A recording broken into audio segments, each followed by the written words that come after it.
Voilà, on va voir aujourd'hui le théorème de Korofkin, comment il implique facilement le théorème de Weierstrass, en étant beaucoup plus puissant, beaucoup plus général. Le théorème de Korofkin, c'est un théorème d'analyse fonctionnelle qui s'inscrit dans la théorie de l'approximation. On veut approcher des fonctions par des fonctions plus simples à traiter. Et on veut voir des conditions pour que ceci soit possible. Alors là, même si la théorie de Korofkin, on en parlera peut-être un petit peu, est extrêmement large, on va regarder le théorème fondateur de Korofkin, qui est élémentaire. Hein. On se situe sur l'espace vectoriel E de fonction continue de 0, 1 dans R. On dira qu'un opérateur est linéaire si c'est un endomorphisme de E. Et on dira qu'il est positif si U de f, à partir du moment où f est une fonction positive, alors U de f est aussi une fonction positive. Donc ça, plus la linéarité, ça va évidemment impliquer que si f est plus grand que g, alors U de f est plus grand que U de g. Voilà le théorème de Korofkin. Si UN est une suite d'opérateurs positifs sur E, on suppose que UN de EK converge uniformément vers EK pour K égale 0, 1 et 2. EK, c'est juste la fonction EK de X, c'est X puissance K, d'accord? Donc c'est des fonctions polynomiales, entre autres. Donc non seulement c'est des fonctions polynomiales, mais il n'y en a que 3. Alors, UN de F converge uniformément vers F, d'accord? Pour tout F, dans E. Voilà. Donc, bon, on voit quand même la puissance. C'est-à-dire qu'on a 3 fonctions à vérifier et on a une convergence uniforme vers un certain f pour un UN de f. Donc, vous voyez que c'est d'abord de l'approximation d'une fonction, donc c'est un théorème d'approximation d'une fonction, mais avec un côté concret, explicite. D'accord ? C'est-à-dire que on pourra construire, c'est ce qu'on va faire après avec les polynômes de Bernstein, concrètement, une suite qui converge vers une fonction fixée qui est continue. Alors vous voyez que ça se place dans l'analyse réelle, mais ça se place aussi dans le contexte de la compacité, parce que c'est la compacité qui va primer. Alors comme toujours, la preuve va commencer par le théorème de Hein. Si f est dans E, on va fixer, alors dans la suite, on va fixer un certain nombre de choses, il faut savoir ce qu'on fixe et ce qui varie, mais ça c'est important. Donc on va fixer epsilon, du coup on a un état, donc epsilon strictement positif, on a un état strictement positif, tel que si valeur absolue de t moins x est strictement inférieure à état, alors f de t moins f de x en valeur absolue est strictement inférieur à epsilon. Ça c'est le théorème de Hein. Parce qu'on est sur le compact 0. Maintenant qu'on sait ce qui se passe quand t moins x est strictement inférieur à état, regardons ce qui se passe s'il est supérieur ou égal à état. Comme ça, on verra tous les cas. Si t moins x est supérieur ou égal à état, alors t moins x au carré sur état carré, j'ai le droit de diviser par état parce qu'il est strictement positif, voilà, est supérieur à 1. 1 au carré, donc 1. Voilà. Ça a l'air tout bête, mais regardez maintenant ce qui va se passer, c'est que la valeur absolue de f de t moins f de x, qui par l'inégalité triangulaire est inférieure à 2 normes infinies de f, alors norme infinie, donc c'est le sub sur 0,1 qui existe bien parce que la fonction continue, c'est inférieur maintenant à 2 norme infinie de f, t moins x carré sur état carré. Oui, puisque là, j'ai écrit que 1 était inférieur à ça. Voilà.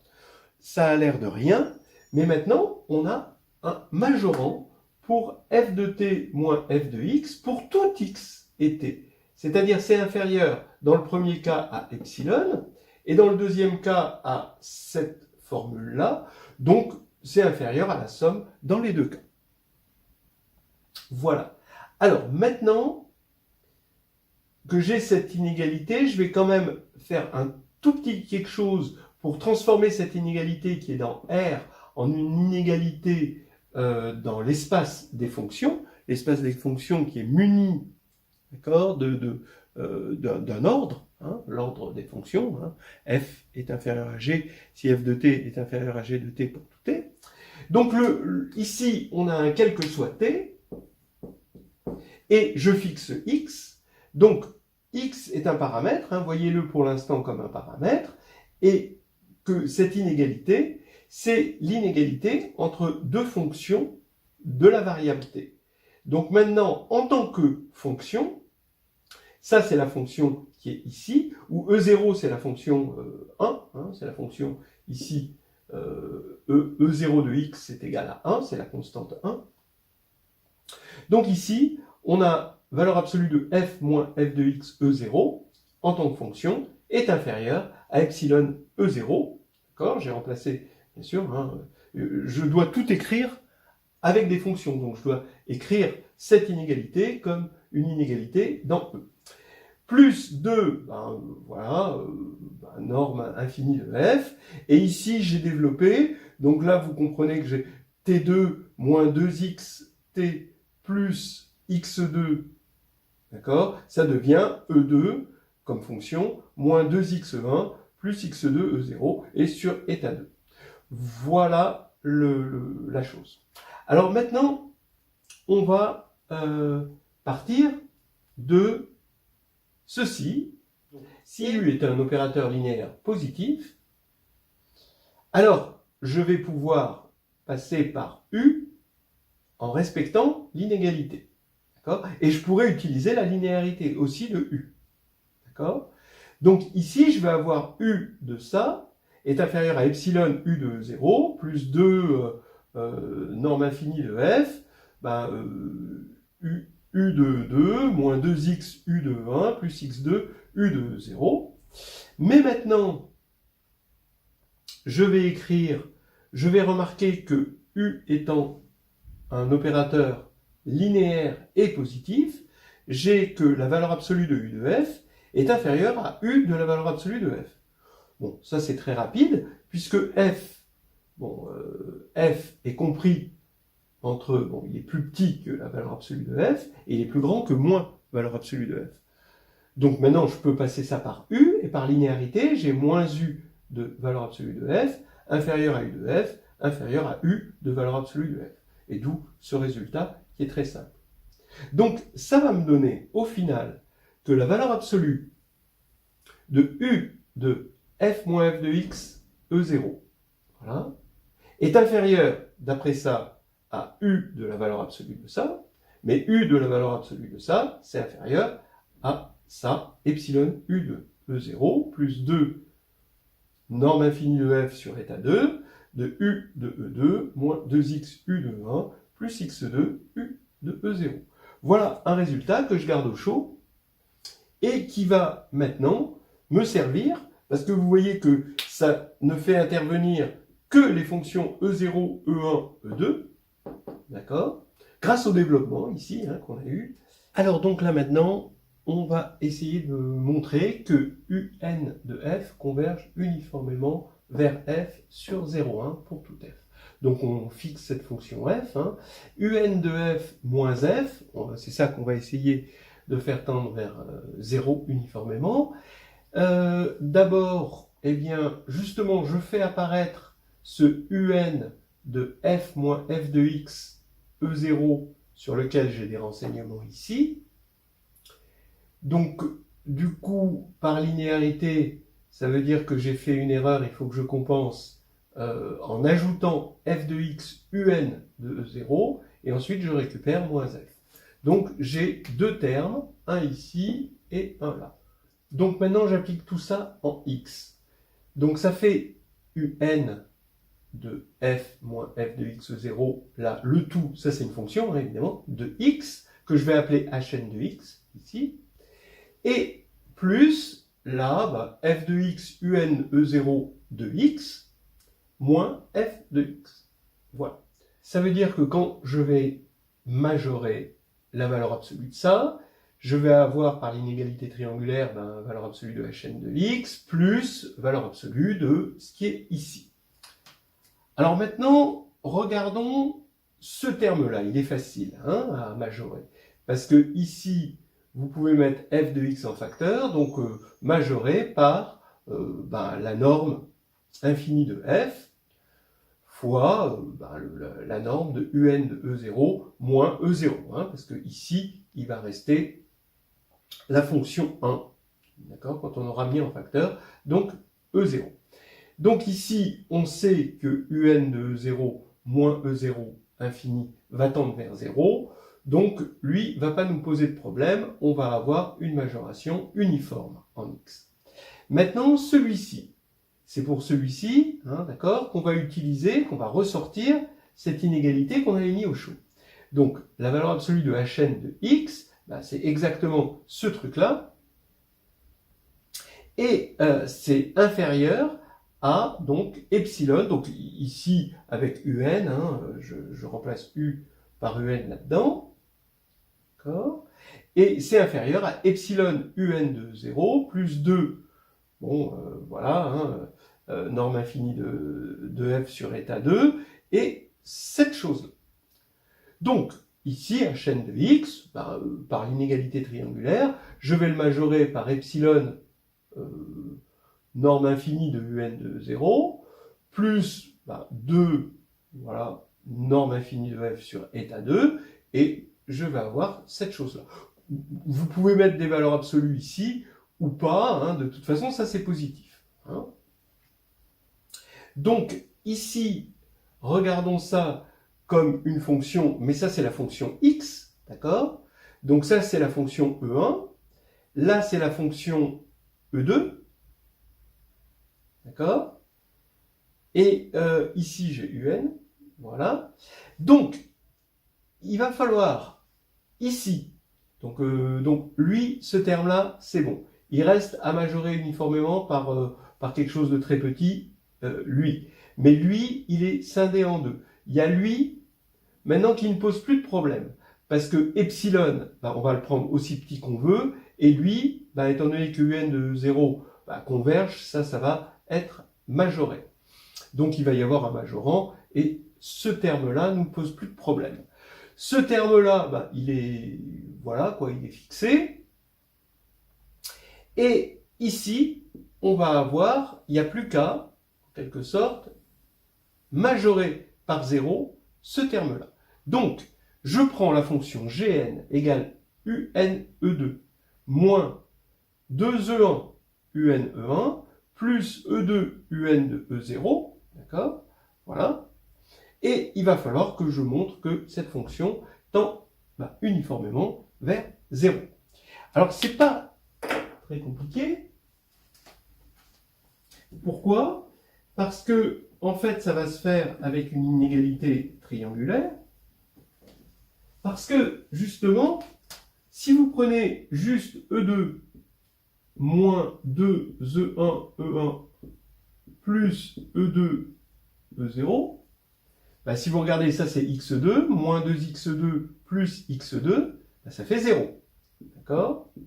Donc, je ne change rien si je soustrais gn moins ceci.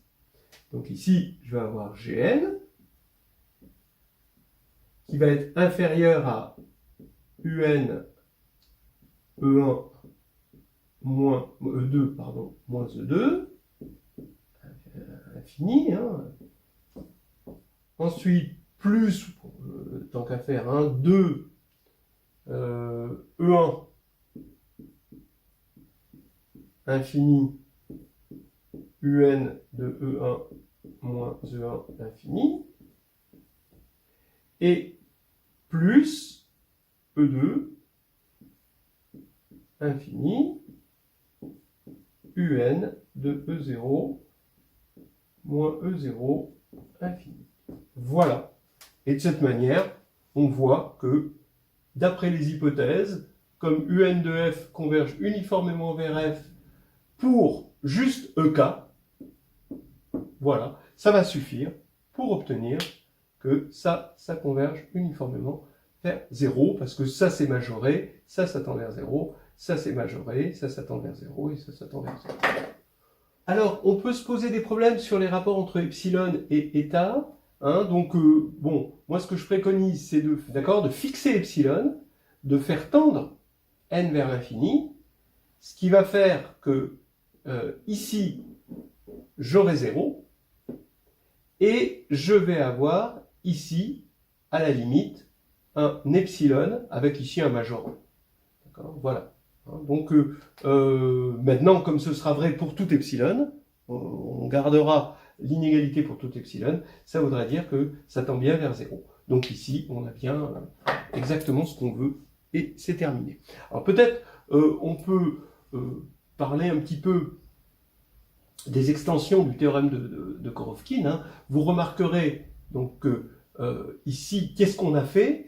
On a trouvé juste 3 fonctions où, en vérifiant que des opérateurs positifs, alors évidemment les opérateurs positifs, là c'est essentiel dans cette histoire, ben, à partir du moment où la suite d'opérateurs positifs converge uniformément vers E k, juste pour 3 fonctions, alors ça va être vrai pour tout f. C'est complètement bluffant.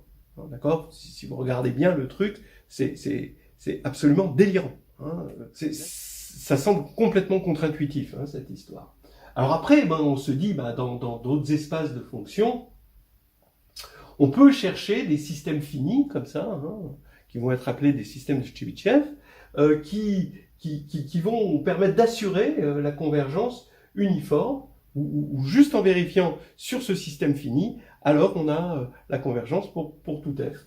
Donc ça, c'est le point de départ, hein, ce théorème, faut le voir comme le point de départ d'une théorie qui demande absolument la compacité. Donc après, vous partez d'espace métrique et puis après vous partez là-dedans. Voilà. Très bien. Maintenant, on va passer à une petite application au théorème de Weierstrass, l'application classique de Korovkin. Alors, on va voir l'application classique du théorème de Korovkin, c'est le théorème de Weierstrass. On regarde donc toujours l'espace vectoriel des fonctions continues du compact 0,1 dans R, et on va introduire ces polynômes bkn de x égale k parmi n, x puissance k, 1 moins x puissance n moins k. D'accord? Bon, c'est facile, et on va le voir d'ailleurs, de voir que la somme, d'accord, pour k égale 0 à n de ça fait 1. D'accord? C'est-à-dire que pour n fixé, les bnk, alors k et n, hein, évidemment, c'est des entiers positifs, et k va de 0 à n. Pour n fixé, les bnk, ça va être une espèce de partition de l'unité. Hein. Voilà. Donc, ici, on va introduire cet opérateur bn qui a une fonction f de e, donc, hein, bn de f, c'est la somme pour k égale 0 à n de f de k sur n, b kn de x. Donc c'est une somme de ces fonctions-là pondérée par f de k sur n. Bon, et ce qu'on peut remarquer, c'est que bn de f, c'est bien une fonction de e, de toute façon bkn, c'était des fonctions de e, mais c'est des fonctions sur 0,1, mais ce sont des fonctions polynomiales sur 0,1. Donc, le fait que bn de f converge uniformément vers f sur 0,1, ce qu'on va prouver maintenant, va prouver beaucoup plus, c'est qu'on va avoir des fonctions polynômes qui convergent uniformément vers une fonction f avec une construction explicite. Ça c'est la partie quand même importante du théorème de Korovkin, c'est que c'est quelque chose de positif. Hein. Maintenant, montrons justement ceci. Alors, Bn est clairement positif, ce sont des opérateurs, hein, donc c'est linéaire. Hein, d'accord, on voit bien que c'est linéaire en f, parce que c'est de l'évaluation en f qui est linéaire, et puis on multiplie par des fonctions.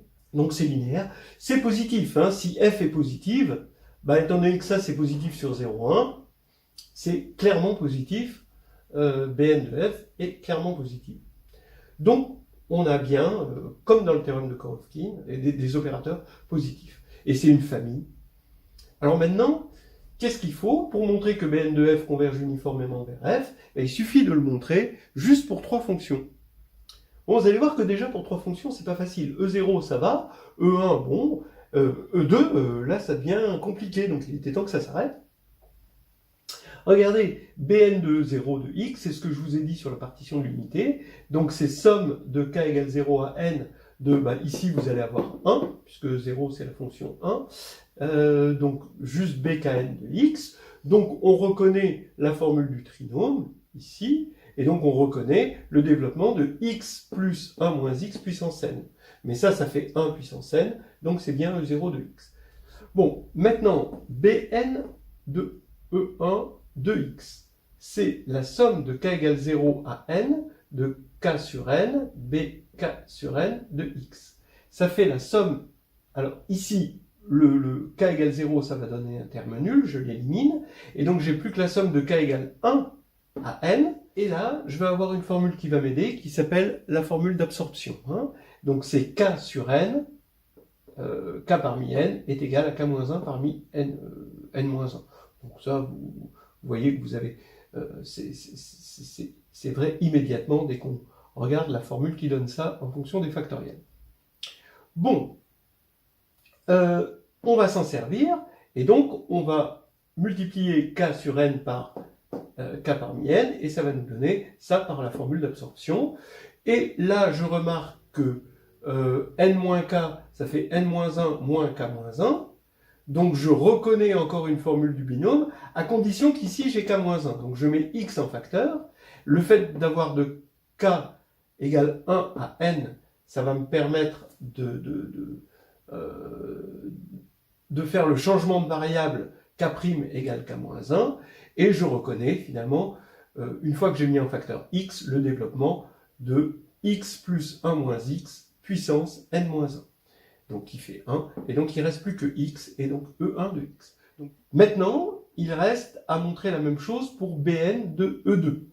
Bn de E2, il va falloir une formule d'absorption un peu plus absorbante, d'accord, de gros sopalin, et ici, on va avoir K2 sur N2, K parmi N. Regardez ce que ça fait. Déjà, par la première formule d'absorption, ça fait K sur N fois n-1, k-1. Maintenant, il faudrait que j'ai n-1 là et k-1 là pour pouvoir itérer. Alors, pour le k, ça va être facile. Je vais faire k-1 plus 1. D'accord? Donc, ça va me donner k-1 sur n, n-1, k-1, plus 1 sur n, à cause du plus 1, n-1, k-1. Maintenant, il n'y a plus qu'à regarder ça. Et k-1 sur n, il faudrait que j'ai n-1 ici, pour utiliser ma formule d'absorption. Donc je multiplie par n-1, et je divise par n-1. Comme ça, je multiplie par n-1, j'ai n-1, il me reste le sur n, et là j'applique ma formule d'absorption, j'ai n-2, k-n-2. Donc voilà ma nouvelle formule d'absorption, qui va être parfaite pour étudier Bn de E2 de x comme j'ai étudié Bn de E. Voilà, avec cette deuxième formule d'absorption, on va attaquer le calcul de Bn de E2 de x. Bon, c'est assez tout droit quand même, si on a déjà fait celui de E1.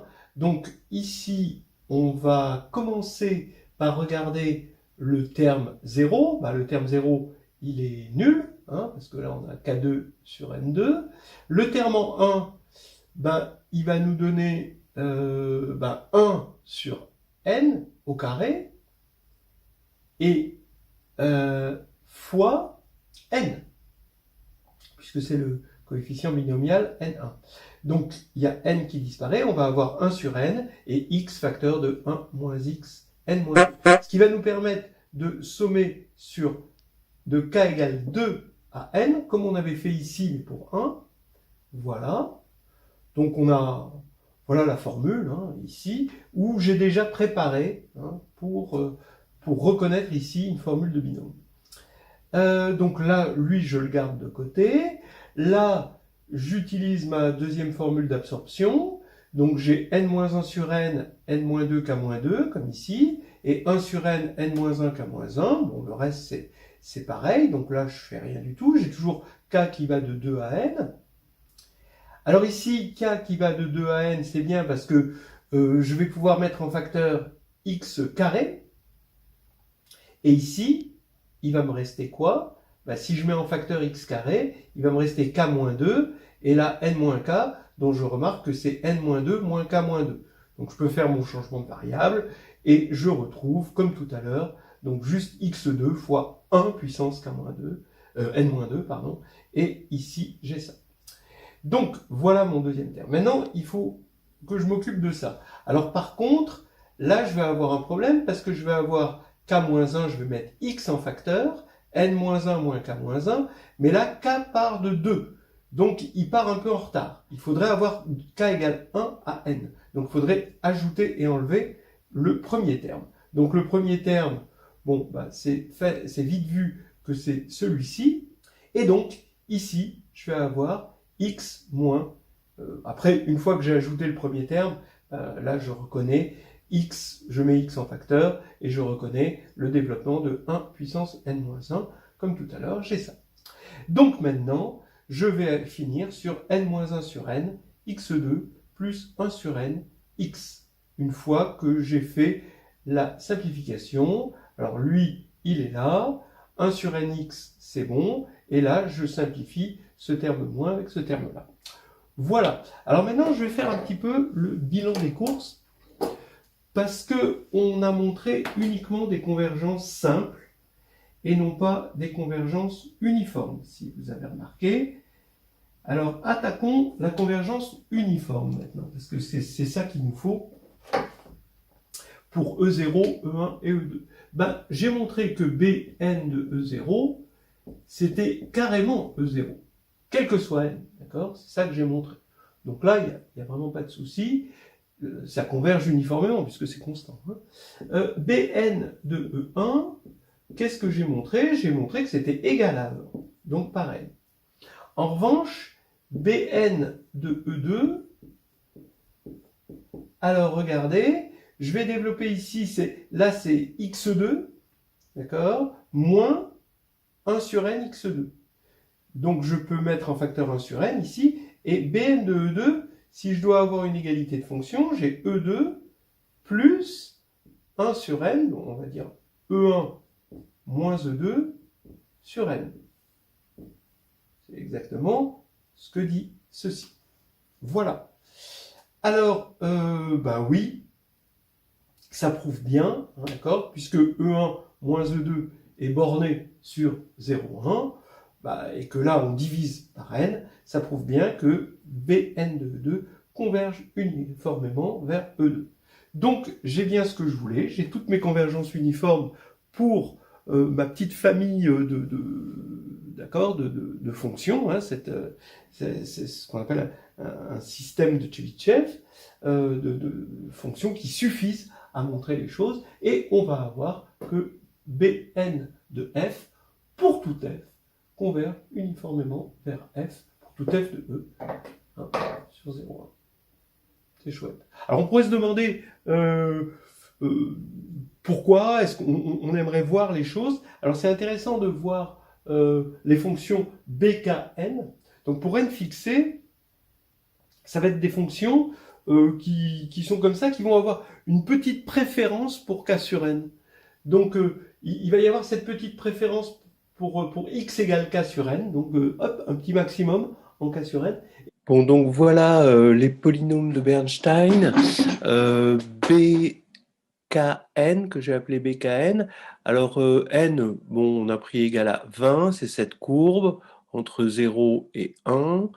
Et voilà, maintenant, après avec le curseur, on fait varier k, k égale 0. Et vous voyez que là, il va avoir un maximum ici, là, en fait, en un vingtième, hein, puis 2, ça va être, hop, après, etc. 4, k égale 4. Et donc, voilà, son maximum est là. Voilà toutes les fonctions. Et là, évidemment, pour n égale 20, on part là-dessus, quelque chose de bien aplati. Voilà ce que je voulais dire. Et ici, ça veut dire que f de k sur n va être un peu privilégié. Et du coup, ça va sur K sur N, pour K sur N, ça va tendre vers F, puis après, ben, c'est le fait que Q est dense dans R. Donc, bon, je vous dis ça, c'est plutôt la façon intuitive d'aborder le truc, évidemment. Hein. Y a rien de rigoureux dans ce que je vais dire, mais c'est intéressant d'en avoir une approche et de regarder ça avec les yeux, quoi.